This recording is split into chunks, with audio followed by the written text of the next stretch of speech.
So today's presentation is on river otters and the family they belong to, the Mustelidae or weasel family.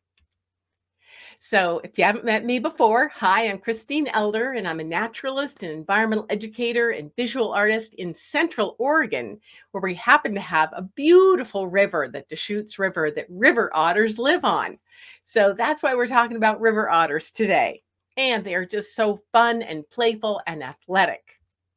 So welcome. Thank you so much for joining me for this Discover River Otter presentation. So in this presentation that lasts about a half hour, I'm going to share some of the characteristics of the family that otters belong to. That's the Mustelidae family, also known as the weasel family. And then we're going to focus specifically on river otters. So this is a really big family. The Mustelidae family includes the weasels and their kin.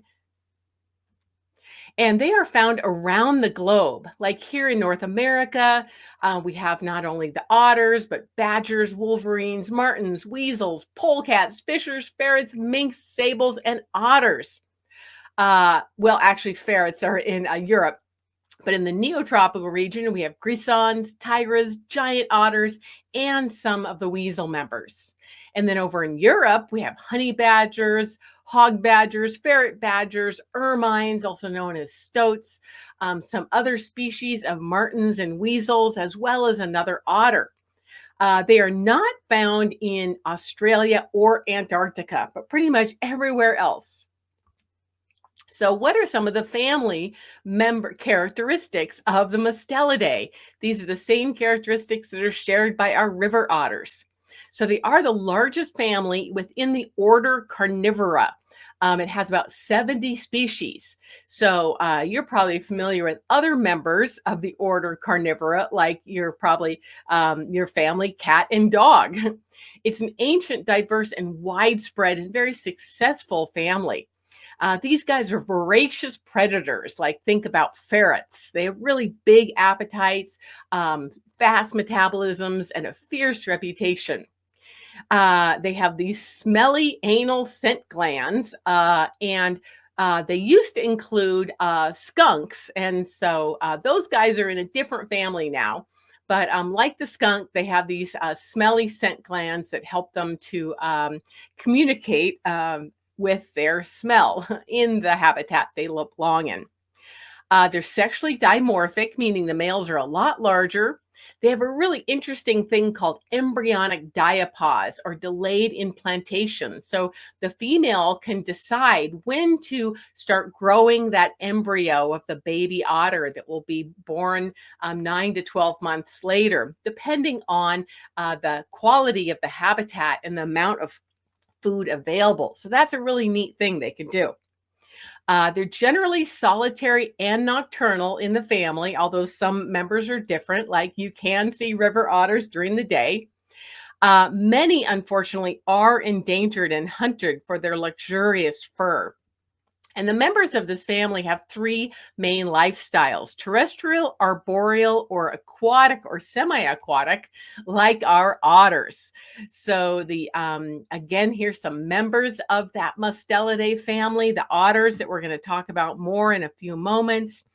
Weasels, of course, sea otters, and badgers, honey badgers, martens and fishers. And you see they've got these big old teeth. Like I said, they're voracious predators, voracious carnivores. They have a high metabolism. Wolverines also are in this family, as well as tigers, which I've been lucky to see in Central America, and grisons, also in Central America. And of course, river otters. And that's our featured member that we're going to talk about today, the featured member of the Mustelidae family, river otters. So there's about 13 species. I say about because scientists are sometimes lumping or splitting the species, but about 13 in 7 genera around the world.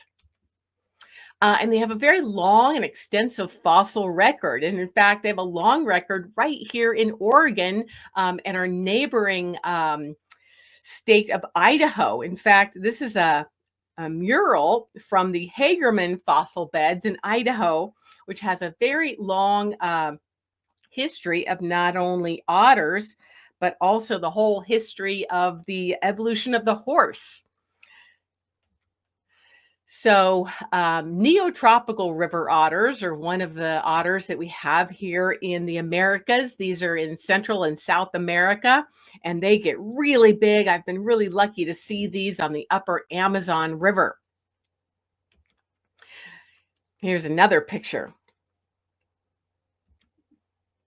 Okay, and like I said, they have scent glands near the base of their tails down here that produce a strong, musky odor. So, what habitats do they live in? Well, here's a picture of me at our most local habitat, the Deschutes River, on a foggy morning. And so they really love rivers, but they're also found in ponds and marshes and lakes, estuaries. They run from sea level to alpine highest mountains. And I actually have seen them personally in tide pools on the Oregon coast. I saw a pair of them actually eating a dead duck. So, river otters can be found occasionally in tide pools that are near a river that empties out into the ocean, but you'll never see a sea otter upstream in a river. They are not able to walk, they're not as athletic and terrestrial as river otters. So here's a map of North American river otters ranging all the way from Alaska to Florida. And they were once more abundant and widespread before hunting.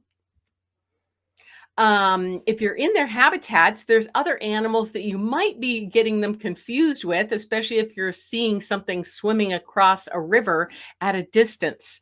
So they share their habitat with other semi-aquatic mammals like beavers, mountain beavers, muskrats, minks, weasels, and even non-native nutrias, which are more supposed to be in Central and South America, but have been introduced to some rivers, especially in the southern United States.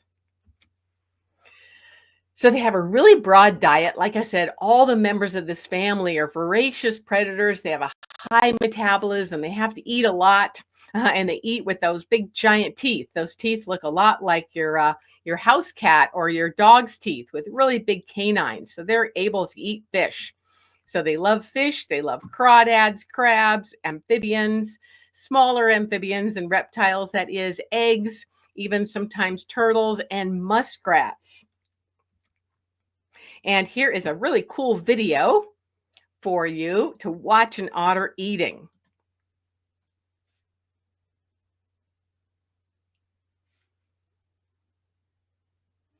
Just a really quick video, and you can see those big whiskers on their cheeks that help them find their food in the water, especially when it's murky. And here's a picture of their scat, or poop, as it's politely called, scat.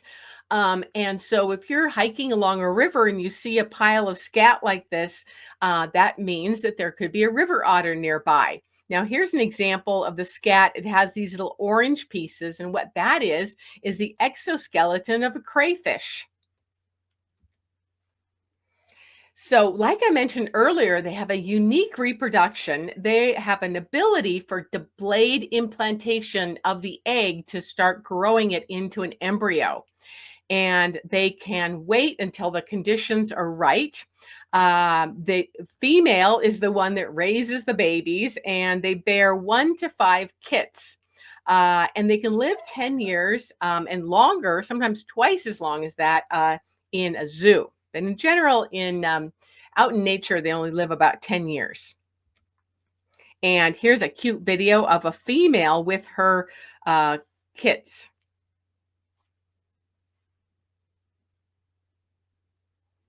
So it's generally just the female and her babies. The male doesn't play much of a role in the family. And she has her kits in a den along the river. And she brings them out after a few weeks and teaches them to swim and teaches them what's best to eat. So she's got her hands full with those two.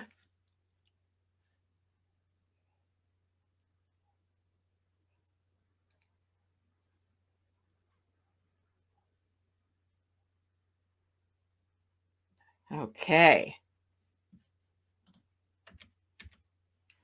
All right. And like I said, they den along riverbanks, often with underwater entrances, because these dens have often been made by beavers. They don't dig out their own nest or den. They usually use that that's made by beavers. So they make a variety of contact calls, and I'm going to turn this up. I hope you can hear this in the next slide.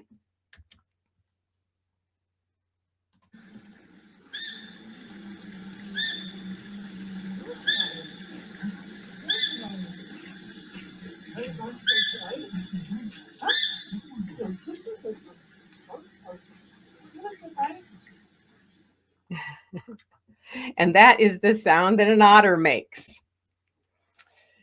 So, like I said, many members of this family have beautiful, luxurious, thick fur. And so, one of their threats to this family, as well as all the river otters, is they've been historically hunted for their pelts to make fur coats. And also, sea otters, minks, beavers, and other related mammals like foxes.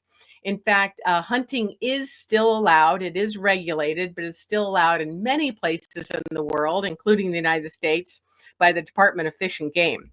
They're also threatened by habitat loss and water, wetland draining, and water pollution. So they have lots of threats, the members of the river otter family. So now I want to show you a few things to notice when you're identifying and sketching otters. Because you probably know I love to teach people about the natural world through a sketching practice. Like here's an example of the tutorial I teach on sketching. And once you sketch something, you really understand its anatomy. But it also helps to learn a little bit about the anatomy before you start sketching it, especially sketching it in the field.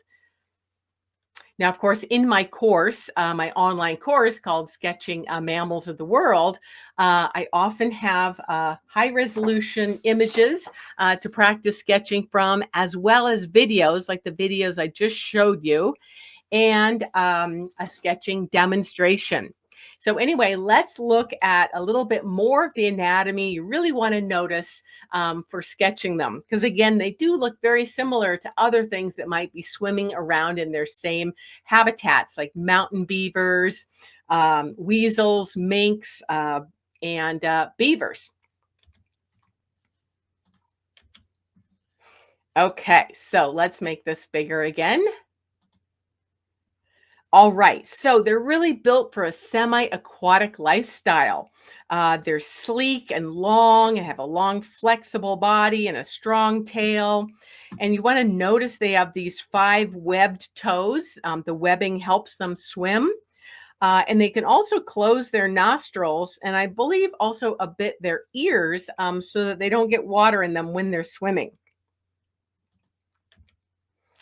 So here's a skeleton, and it's always good practice to try to look at a skeleton, especially if you're at a zoo or a natural history museum, before you start identifying and sketching an animal you want to draw, because it really helps you to understand their external anatomy if you know their internal anatomy.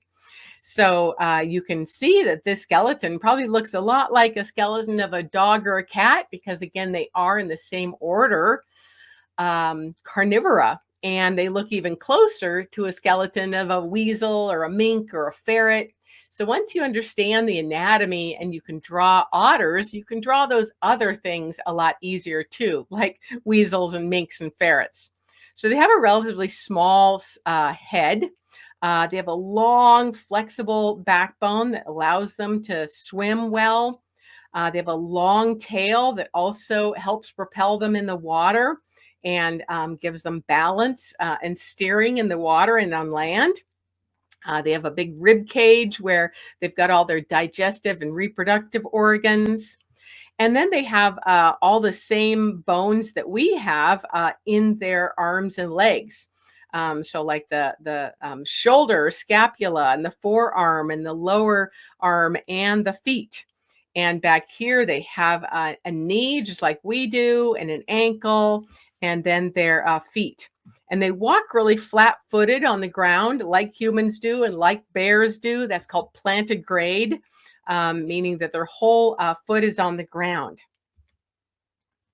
So, looking at their face, they have really small ears, a lot smaller than a cat or a dog, pretty small eyes, a big triangular nose, and all kinds of sensitive whiskers that we mentioned before. And you can see them really well here. They use those whiskers to find food underwater, especially when it's dark or murky. And they've got these big canines, again, a lot like your cat or dog, for eating all those food items we mentioned earlier, like fish and small amphibians and eggs and those kind of things. Looking at their legs, they've got five toes on their feet and five fingers on their arms, and they're strongly webbed. And they've got long claws for defense and prey capture. And like I mentioned, they walk on the whole sole of their feet. Okay, watch this otter dining on some fish.